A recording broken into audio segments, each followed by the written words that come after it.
एक तो पश्चिम बंगाल की तरफ से मैं कहूं कि पश्चिम बंगाल में भारतीय जनता पार्टी का सुपड़ा साफ हो रहा है। जो ब्रिगेड ग्राउंड में लोग हैं और भाजपा की रैली में वो बिहार से, उत्तर प्रदेश से, झारखंड से, उड़ीसा से, मध्य प्रदेश से, दिल्ली से, तमाम जो इनके आरएसएस के लठायत हैं जो शाखा में जाते हैं सुबह निक्कर गिरोह पहन करके, वो सब के सब वहां है। हाँ, कैलाश विजयवर्गीय ने कहा मैं बताता हूं इन 5000 लोगों की भीड़ को कैसे दिखाना है। विजयवर्गीय गया और विजयवर्गीय ने मैक पकड़ा एबीपी का। मैं कहना चाहता हूं न केवल मोदी के भाषण सुनने पर जो 5000 लोग थे वो भी मैदान छोड़ के भाग रहे थे, बल्कि पत्रकार भी मैक छोड़ के भाग चुके थे। ये बात भी एबीपी के पहली बार ऐसी घटना घटी है। इसलिए मैं दावे के साथ मैं कह सकता हूं और मैं बधाई देना चाहता हूं सत्यपाल मलिक, राज्यपाल मेघालय के, जिस तरह से खुल करके आ चुके हैं। मुझे लगता है वो दिन दूर नहीं है। संवैधानिक पद पे बैठे सत्यपाल मलिक, लेकिन ठोकर मार करके किसानों के बीच में आने के लिए तैयार हो चुके हैं। ये बात संघ परिवार के मुखिया और जो इनके गुरु हैं मोदी और उसके अमित शाह के, उनको समझ आना चाहिए भागवत को कि भागवत तुम समझ लो। सत्यपाल मलिक ने पहल शुरू कर दी है। अब देखना रोचक होगा कि भाजपा में जो किसान घर में पैदा हुए और अन्न उगाने और अन्न खाने का काम करते हैं, वो कितने सांसद और विधायक सत्यपाल मलिक के मार्ग का अनुसरण करते हुए भाजपा में बगावत करते हैं। ये देखना रोचक होगा।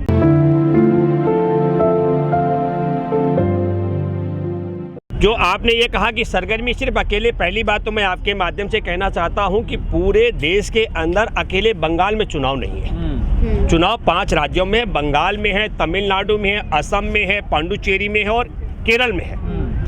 जो पंजाब का अपना पश्चिम बंगाल के चुनाव के विषय में अगर आप सवाल करते हैं तो ब्रिगेड ग्राउंड में जिस दिन हमारे देश के प्रधानमंत्री मोदी जी की रैली थी, उसमें सबसे बढ़िया आपने देखा होगा सुधीर चौधरी का वो जो वीडियो जिस पर वो कह रहे हैं कि देखो 2-2 गज की दूरी है, वहाँ पर लोग नहीं है क्योंकि कोरोना का डर था। कोरोना के भय के कारण लोग ब्रिगेड ग्राउंड में प्रधानमंत्री नरेंद्र मोदी को सुनने नहीं आए। मैं फिर एक बात कहना चाहता हूँ आपके माध्यम से कि भारत में पहली बार जब वाम मोर्चा की सरकार बनी थी पश्चिम बंगाल में, तो पश्चिम बंगाल एक ऐसा राज्य है जहाँ के खेतीहर मजदूर और औद्योगिक इकाई में काम करने वाले मजदूरों के चेहरे पर चमक आई थी। क्यों? पश्चिम बंगाल की वाम मोर्चा सरकार ने उनके पक्ष में अच्छे फैसले लिए थे। और पश्चिम बंगाल की वाम मोर्चा सरकार को 3 दशक बाद सिर्फ इसलिए जाना पड़ा कि पश्चिम बंगाल में सिंगूर और नंदीग्राम के किसानों की जमीन उनकी इच्छा के बगैर कंपनियों को दी जा रही थी। तो जिस पश्चिम बंगाल का चरित्र है कि 2 इलाकों की छोटा सा जमीन यदि कंपनियों को दी जा रही हो, तो वाम मोर्चा की सरकार को बेदखल करने वाले पश्चिम बंगाल के लोग, ये कल्पना कीजिए कि आज वो किस रूप में और कैसे उस पार्टी, उस सरकार, उस व्यवस्था का समर्थन कर सकते हैं जिसकी सरकार हमारे देश के खाद्यान्न को, खेत को और खलियान को, हम सीधे शब्दों में कहें देशवासियों की रोटी को कंपनियों की तिजोरी में कैद कर रही हो। इसलिए ब्रिगेड ग्राउंड में आप उठाकर देखिए, बहुत बड़ी सभा, पूरा ग्राउंड भरा हुआ था जहां पर तृणमूल की जब वहां पर सभा हुई। और मैं दूसरा जिक्र करूंगा, जब वहां वाम मोर्चा के गठबंधन का रैली हुई तो वो 20% ज्यादा भीड़ थी ग्राउंड से ज्यादा। और नरेंद्र मोदी जी के विषय में मैं आप सब दर्शकों से कहना चाहता हूं, भारतीय जनता पार्टी का सांसद का जो चैनल है सुभाष चंद्रा का जी न्यूज, उसमें जो तिहाड़ी पत्रकार भ्रष्टाचार के कारण तिहाड़ जेल में रह के रहा चौधरी, उस चौधरी का वीडियो आपको सुनना चाहिए और देखना चाहिए। जब मंच से नरेंद्र मोदी खड़े हुए, 2 बड़ी घटना बताता हूं। ये बीबी का पत्रकार मैदान छोड़ के भाग गया। उसने कहा कि मैं कैसे बताऊं, तो जो भाजपा के नेता हैं मध्य प्रदेश से गए हुए वहां पर, वो पर्यवेक्षक प्रभारी, मैं बधाई देना चाहता हूं मेघालय के राज्यपाल को, सत्यपाल मलिक। पहली बार अगर इस देश का कोई राज्यपाल बोला है किसानों के पक्ष में, तो मेघालय के सत्यपाल मलिक बोले थे। उन्होंने 30 मार्च को कहा था भारत की सरकार को किसानों का अपमान नहीं करना चाहिए और किसानों की बात माननी चाहिए। और अब उन्होंने बागपत में बाकायदा किसानों के बीच में खड़े होकर के कहा, ऐलान करते हुए कहा कि किसी भी कीमत में ये जो किसानों का आंदोलन है ये तब तक वापस नहीं जाऊंगा जब तक किसानों की सारी मांग नहीं मानी जाती है। बहुत बड़ी बात सत्यपाल मलिक ने कही। उन्होंने ये भी जोर देकर के कहा, उन्होंने कहा कि हमारे देश में प्रधानमंत्री क्या बोलते हैं, एमएसपी थी, एमएसपी है, एमएसपी रहेगी, और हम सब कह रहे हैं कि एमएसपी की गारंटी दो। तो सत्यपाल मलिक ने भी कहा, राज्यपाल है मेघालय के, और मैं ये कहना चाहता हूं सत्यपाल मलिक जिस तरीके से मैदान में खुल कर आए हैं, हमारा ये मानना, जो सवाल आपका था कि पश्चिम बंगाल में क्या होगा, मैं पूरे 5 राज्यों के चुनाव का बताता हूँ। जो अन्न उगाते हैं और अन्न खाते हैं, वो सत्यपाल मलिक की तरह किसानों के साथ खड़े हैं।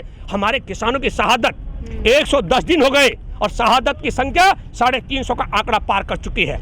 आप मुझे बताइए कि ये राज्यपाल का काम नहीं है, सत्यपाल मलिक का काम नहीं है, ये काम हमारे देश के विधायक और सांसदों का है। जो भाजपा में विधायक और सांसद हैं, उनकी जिम्मेवारी बनती है वो किसान आंदोलन के पक्ष में खड़े हों। लेकिन मैं बधाई देना चाहता हूँ, फिर मैं दोबारा कह रहा हूँ, सत्यपाल मलिक ने एक तरीके से उस संवैधानिक पद पे, राज्यपाल की भूमिका नहीं होती कि सरकार क्या कर रही है क्या नहीं कर रही है, बावजूद इसके सत्यपाल मलिक मान चुके हैं, जान चुके हैं ये बहुत बड़ा गलत काम उन्होंने कहा।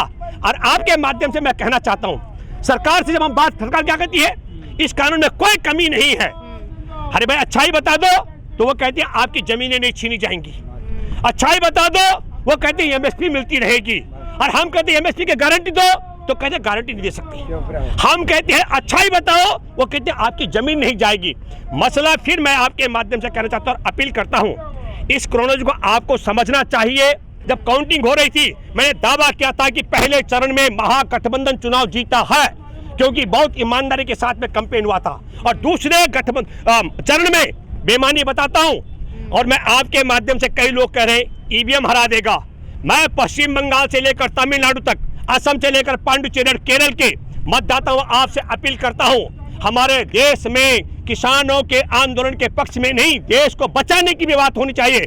आज हमारे भारत के तमाम बैंक कर्मचारी 10 लाख से ज्यादा हड़ताल पर हैं। आप समझ लीजिएगा, न केवल देखिए क्यों है, हमारे देश के बैंकों को बेचा जा रहा है।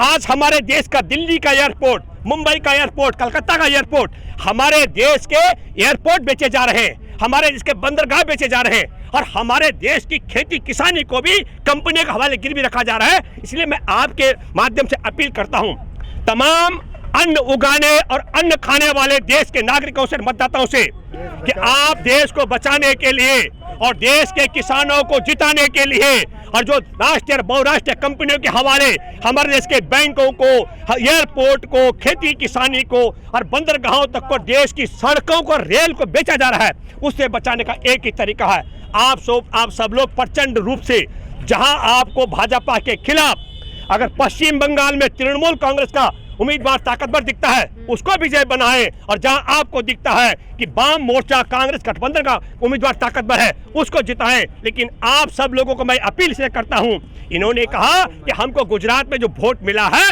वो हमारा रेफरेंडम है, तो मैं आप सब के माध्यम से अपील करता हूं, इन 5 राज्यों में, पश्चिम बंगाल से लेकर तमिलनाडु तक, पांडुचेरी से लेकर असम तक, और असम से लेकर केरल तक, ये रेफरेंडम है। हमारे देश में अन्न उगाने और अन्न खाने वालों के साथ में देश का मतदाता है, या देश को बेच करके देश के दलाली खाने वालों के साथ है, यह आपको तय करना पड़ेगा।